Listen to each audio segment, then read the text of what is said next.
Rumeur mercato du jeudi 15 octobre 2020, c'est parti.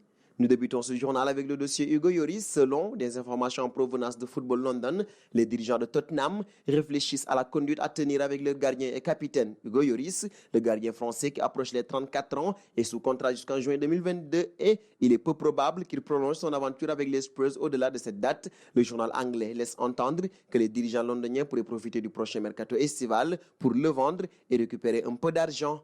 Un bon auprès de Ben Rahma désormais. West Ham United se cherche un élément offensif avant le 16 octobre, date de la clôture du mercato entre clubs de Premier League et de Championship. Intéressé par le recrutement de Saïd Ben Rahma, la formation londonienne, coachée par David Moyes, pourrait abandonner le dossier Mona au milieu de terrain offensif de Brentford. Selon en croire le Daily Mirror, les Hammers seraient désormais enclins à se tourner vers Joshua King, l'attaquant norvégien de Bournemouth, lié jusqu'en juin 2022 avec les Bees. L'ancien niçois sera fixé sur son sort dans ces prochaines heures. Depuis le début de la saison 2020-2021, l'international algérien de 25 ans a pris part à 3 matchs, toutes compétitions confondues, pour 2 buts marqués. Révélation dans ce journal, dans une interview accordée à The Athletic, Phil Thompson, l'ancien adjoint de Gérard Houllier, raconte comment Liverpool a failli enrôler Cristiano Ronaldo. C'était à l'été 2003, avant que la pépite du Sporting Portugal ne rejoigne finalement Manchester United. Après avoir supervisé plusieurs fois le phénomène du Sporting Portugal, Thompson a discuté des détails de son arrivée à Liverpool après un match à Porto, dans un restaurant de la ville. Il a rejoint l'agent Tony Henry, qui travaillait pour Paul Stratford, lui-même chargé par Jorge Mendes de trouver un point de chute anglais à sa pépite, et des chiffres ont été mis sur la table. Même si tous les détails n'étaient pas réglés, il pensait alors avoir verrouillé l'arrivée de Cristiano. Mais finalement, le surdoué portugais a choisi de rejoindre Alex Ferguson à Manchester United en obtenant le triple du salaire qu'il avait demandé à Liverpool. D'après Thompson, la nouvelle avait fait l'effet d'une bombe dans les couloirs du club. Parlons mercato des entraîneurs avec Allegri. En fin de contrat à l'issue de la saison, Thomas Tuchel est sur la sellette et semble très loin d'une prolongation. Leonardo doit donc préparer sa succession pour la saison prochaine au plus tard.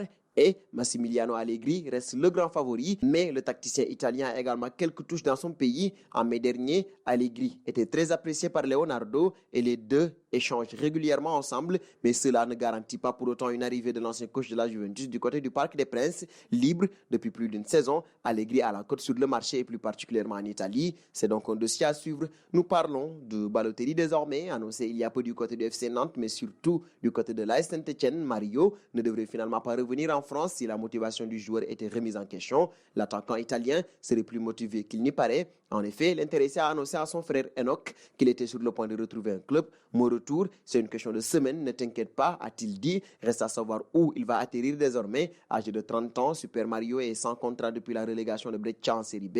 L'an passé, il a inscrit 5 buts en 19 matchs de Série A. Un saut en Espagne. Ici, la situation semble assez claire du côté du FC Barcelone. Soit Ousmane Dembélé, sous contrat jusqu'en juin 2022, prolonge, soit il est vendu dès cet hiver. C'est en tout cas ce qu'avance la presse espagnole depuis plusieurs jours, et à en croire Sportsmol, le club catalan n'aurait pas convaincu son ailier français d'étendre son bail. Résultat, la direction Blaugrana, désireuse d'alléger sa masse salariale, aurait pour intention de s'en séparer lors du prochain mercato en le bradant. Le joueur de 23 ans pourrait ainsi quitter le navire contre un chèque avoisinant les 50 millions d'euros, soit sa valeur marchande actuelle selon le site Transfer Market, loin, bien loin des 130 millions d'euros qu'avait dépensé le FC Barcelone pour l'arracher à Dortmund à l'été 2017. Dernier point du journal avec un autre Français du Barça, mais où est passé Samuel Umtiti? Une chose est sûre, ce n'est pas du côté des terrains qu'il faut chercher le défenseur central français. Avec seulement 107 minutes disputées post-confinement, le champion du monde a complètement disparu des radars au FC Barcelone. Et si c'était possible, ses dirigeants auraient tout simplement souhaité ne plus avoir affaire avec lui. Refroidi par ses blessures récurrentes et son salaire élevé, ses principaux prétendants n'ont pas bougé le petit pouce durant le mercato estival.